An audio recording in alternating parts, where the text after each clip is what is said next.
जब आंखों में अरमान लिया, मंजिल को अपना मान लिया, फिर मुश्किल क्या और आसान क्या ठान लिया। तो ठान लिया दोस्तों, यदि आप कोटा शहर में आ रहे हो और आपको कोटा की कोचिंग में एडमिशन लेना है, लेकिन आप कंफ्यूज है कि किन 4-5 बातों का हमें ध्यान रखना चाहिए और उन बातों के पता होने के बाद में हमें कोटा की कोचिंग में एडमिशन लेना चाहिए, तो आपको इस वीडियो में जो है लास्ट तक बना रहना है और 5 ऐसे पॉइंट्स मैं आपको बताने वाला हूं जिससे कि आप कोटा कोचिंग में कंफ्यूज है एडमिशन लेने के लिए, तो इन 5 पॉइंट को जानने के बाद में इजीली आपका क्लियर हो जाएगा कि कोटा की किस कोचिंग में आपको किन किन बात को ध्यान में रखते हुए एडमिशन लेना चाहिए। तो समय को बिना देर किए हुए हम फटाफट पॉइंट पर आते हैं। तो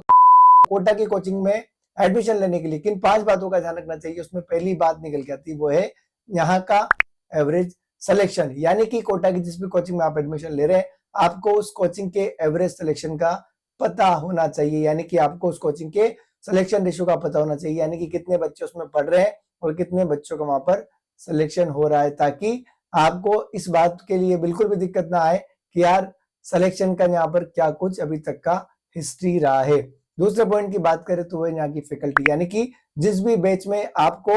यहाँ पर एडमिशन मिलता है, उस बैच में आपको पढ़ाने वाली फैकल्टी के बारे में आपको पता होना चाहिए। यानी कि आपको ये पता होना चाहिए कि जो फैकल्टी आपको पढ़ाने वाली है वो कितना एक्सपीरियंस रखती है, कितना उसका अभी तक का रिजल्ट का रिकॉर्ड रहा है। ये बेसिक बातें आपको फैकल्टी के बारे में और आपके बैच के बारे में पता होना चाहिए। तीसरा है फी कंपैरिजन विद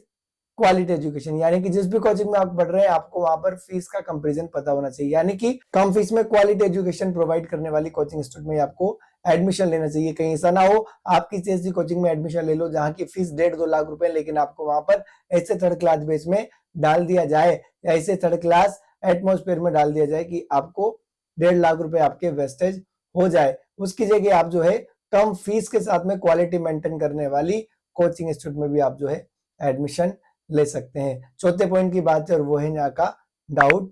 फैकल्टी, यानी कि जिस भी कोचिंग में आप पढ़ रहे हैं उसकी आपको डाउट फैकल्टी के बारे में पता होना चाहिए। यानी कि मैक्सिमम कोचिंग इंस्टीट्यूट में क्या होता है, वहां पर डाउट जो फैकल्टी होती है वो अलग से होती है, लेकिन कुछ इंस्टीट्यूट ऐसे भी होते हैं जहां पर डाउट फैकल्टी अलग से तो होती है, लेकिन आपको क्लास में पढ़ाने वाले जो आपके टीचर है वो भी कुछ समय के लिए डाउट सोल्व करने के लिए डाउट काउंटर पर आपके लिए अवेलेबल रहते हैं। और ऐसा करने पर क्या होता है, आपके जो भी डाउट्स है वो आप उसी डाउट फैकल्टी से पूछ सकते हैं ताकि आपके कंसेप्ट धीरे धीरे क्लियर हो जाए। और 5वें पॉइंट की बात करें तो वो है यहाँ की सेफ्टी, सिक्योरिटी और मेंटरशिप। सेफ्टी की बात करें तो यदि कोई बात हो जाए, यानी कि कोई ऐसी घटना हो जाए जिसका जो प्राइमरी ट्रीटमेंट है वो कोचिंग में अवेलेबल होना चाहिए। यानी कि किसी भी प्रकार की कोई दिक्कत आने पर प्राइमरी ट्रीटमेंट जो है वो आपकी कोचिंग इंस्टीट्यूट में ही अवेलेबल होना चाहिए, यानी कि वहां पर सेफ्टी का पूरा ध्यान होना चाहिए। बात करें सिक्योरिटी की, यानी कि बच्चे के कोचिंग में आने और जाने की जो डिटेल है वो बायोमेट्रिक तरीके से पेरेंट्स के पास उसकी इंफॉर्मेशन होनी चाहिए, ताकि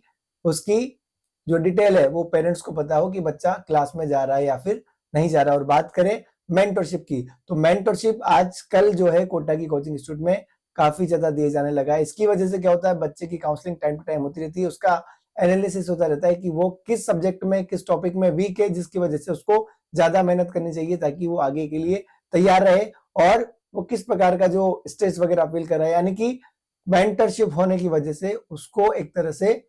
अपने किसी भी प्रकार के डाउट से निकलने का मौका मिलता है, स्ट्रेस फ्री होने का मौका मिलता है, और अपनी वो समस्या जब मेंटर के सामने सामने रख देता है तो इजीली वो जो है ना अपने किसी भी प्रकार की प्रॉब्लम से बाहर आ जाता है और वापस उसका फोकस जो है पढ़ाई में लग जाता है। तो ये वो 4-5 पॉइंट है जो कोटा की कोचिंग में आपको एडमिशन लेने के पहले आपको पता होना चाहिए। यदि आप इन 5 पॉइंट को जानते हैं तो आपको बेझिझक, बेहिसाब, बिना किसी को देखे, बिना किसी से पूछे आप एडमिशन किसी भी कोचिंग में ले सकते हैं। लेकिन ये 5 पॉइंट वहां पर आपको पता होना चाहिए कि कितना वहां का एवरेज सिलेक्शन रेशियो है, कौन सी फैकल्टी आपको पढ़ाने वाली है, डाउट फैकल्टी कौन है, कितना उसका रिकॉर्ड रहा है, इसके अलावा उसकी फीस और क्वालिटी एजुकेशन, साथ ही साथ वहां पर सेफ्टी, सिक्योरिटी और मेंटरशिप का आपको पता होना चाहिए। तो यदि आप कोटा शहर में आ रहे हैं तो आप इजीली कोटा शहर में ही आपका मोस्ट वेलकम है। और आपको कोटा में आने के बाद में कोचिंग लेने में कोई दिक्कत आ रही है तो तुम्हारे भाई का नंबर जो स्क्रीन पर दिख रहा है,